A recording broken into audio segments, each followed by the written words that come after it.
Grandma's old lake house looked almost exactly the way I remembered it. The faded blue shutters still hung a little crooked, and the weather dock stretched into the lake with the same tired lean it had carried for years. I backed a rented U-Haul into a gravel driveway wearing an old flannel shirt that had survived far too many seasons. To everyone living in Pine Hollow Estates, I was just another guy moving into an aging lake cabin. They had no clue who I was, and even less of an idea what I actually owned. Before long, they were going to find out. My name is Nathan Cole. I'm 34 years old, and I make my living repairing boat engines. I've never dressed like a wealthy man, and I've never cared to. When my grandmother passed away, she left me her lake house exactly as it stood. Cracked paint, creaky porch boards, a screen door that squealed every time it opened, and decades of family memories packed into every corner. What nobody in the neighborhood realized was that 15 years earlier, long before any of them purchased their homes, I had quietly bought the development company responsible for building Pine Hollow Estates. That purchase included every residential lot that hadn't been sold at the time, every easement, and every inch of the private road running through community. I never made a public announcement or attached my name to any of it.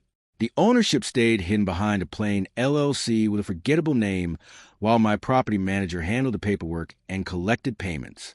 I only came back to spend a peaceful summer restoring Grandma's house. Unfortunately, the Pine Hollow HOA had completely different plans.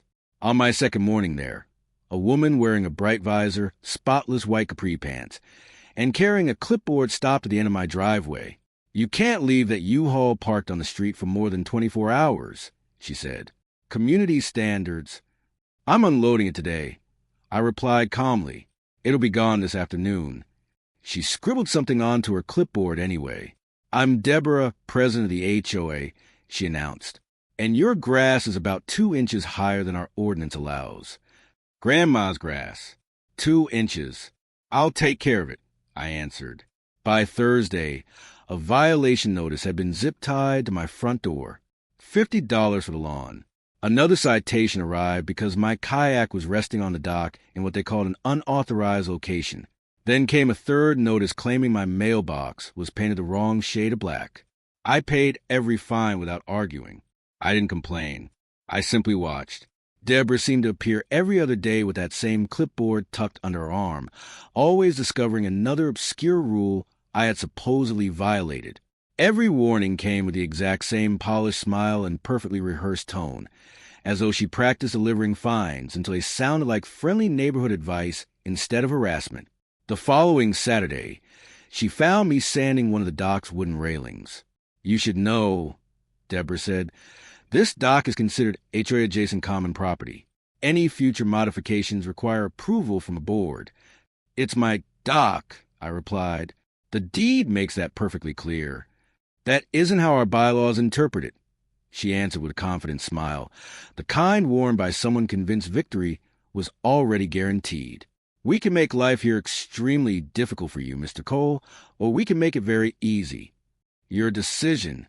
I simply nodded and continued sanding the rail. She clearly wasn't expecting that response. The next Tuesday, I returned home and stopped in disbelief. My dock hadn't been damaged. It had disappeared. An HOA landscaping contractor had ripped the entire structure out overnight, claiming it violated a shoreline ordinance that no one could produce in writing. Only jagged wooden pilings remained, sticking above the water like broken teeth. For decades of family fishing trips, summer afternoons, and memories have been erased because Deborah decided she didn't approve of where I left the kayak. That was the moment I called my property manager instead of calling the police. Early Wednesday morning, Deborah returned with 2 HOA board members and, unbelievably, a police officer. "He's been aggressive," she told the officer while pointing directly at me. "He's unstable, threatening neighbors and making everyone feel unsafe. We need him removed from this property." The officer examined my driver's license. Then he looked over property deed I handed him. Noticing the LLC listed across the top, after reading it carefully, he looked back at Deborah. "Ma'am," he said slowly, "do you actually know who owns this LLC?" She folded her arms. "I couldn't care less who owns some shell company," she replied. "I'm the one running this HOA. You may want to care, the officer answered. Because he owns the private road your HOA uses every day, the lease for your clubhouse, and every easement your board's authority depends on. That was when the second board member, a quiet man named Marcus, who had barely spoken the entire time, pulled out his phone. I recorded the board meeting last month. Marcus said quietly. Deborah said, and I'm quoting, she planned to find him until he gave up, sold the property, and she could flip the lot before anyone discovered who really owned it. Deborah's face instantly lost every bit of color, matching the pale, splintered dock post still jutting out of the lake. Without saying a word, I walked back to my truck and returned carrying a folder I had been building ever since the very first violation notice was zip-tied to my door. Every fine, every notice, every piece of evidence, every citation Deborah had issued that referenced an ordinance which simply did not exist anywhere in the official HOA bylaws. Every date, every document, every timestamp. I spread the entire stack across the hood of a patrol car, one page at a time, making sure everyone standing there had the chance to see exactly what had been happening. Pine Hollow Estates, I began, was developed by Cole Development Group back in 2009. In 2011, I purchased Cole Development Group outright. Silence settled over the crowd. Every parcel in this neighborhood sits on land covered by a 99-year easement agreement that my company controls. Every private road, every underground utility line, every shoreline permit, including the dock permit your board illegally canceled on my grandmother's property, ultimately goes through my office. Deborah opened her mouth as if she had a response ready. Nothing came out. You didn't just harass another homeowner, I continued.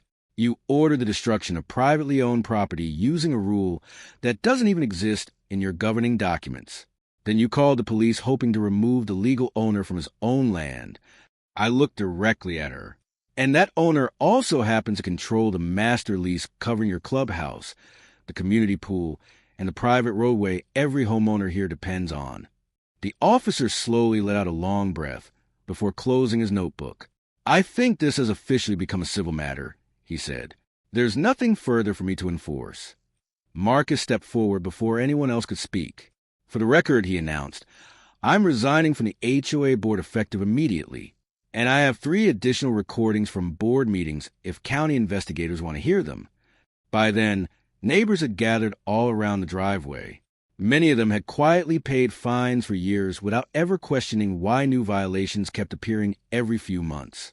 Priya, who lived just 2 houses away, finally spoke what everyone else seemed afraid to say. So we've all been paying penalties to someone who was literally inventing rules as she went. Deborah made one final attempt to reclaim control. This is still my community, she insisted. I shook my head. No, I answered calmly. It's my land. Your community exists because I've allowed it to. The clipboard slipped from Deborah's hands and landed face down in the mud beside the broken remains of my dock. No one bent down to pick it up. She walked away and left it lying there. Before sunset that same day, 3 additional HOA board members contacted me separately. Each one told nearly the same story. Deborah had repeatedly pressured them into targeting certain homeowners with excessive violations, hoping the mounting fines would force them into financial trouble.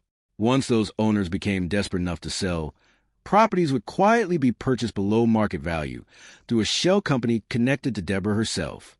Everything unraveled quickly after that.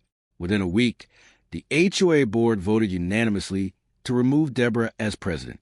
County officials opened a fraud investigation into 3 previous distressed property sales she had arranged through her own hidden company. Not long afterward, Deborah packed up and moved away from Pine Hollow Estates completely. A new board was elected, with Marcus earning one of the seats. One of their very first decisions was rewriting the HOA bylaws into plain, understandable language and making every rule publicly available so no future board could invent regulations behind closed doors. That evening, I sat on one of the remaining dock pilings with my feet hanging over the water, watching the sunset spread across the lake exactly the way I used to when Grandma was still alive. I didn't feel victorious. Mostly, I just felt exhausted. Moments like that never really feel like winning. They feel more like finally putting an end to something that should never have happened in the first place. 2 weeks later, a contractor finished rebuilding the dock. It matched the original almost perfectly, right down to whether it would finish Grandma Always Loved on the final support post. Tucked where only I would ever notice it, the carpenter had burned a small image of a fish into the wood. He never mentioned why. He simply smiled and said it felt right. That tiny detail made the place feel like home again. I still don't tell people who I really am or what I own. There's never been any need. But I do find myself wondering how many people like Deborah are still out there today, creating fake rules and abusing authority simply because no one realizes they have the right to push back. If you discover that the person trying to control your property never actually had the legal authority they claimed, would you have challenged them sooner, or would you have let it continue the way everyone else did for years? Let me know your thoughts in the comments. I'd genuinely like to hear what you would have done.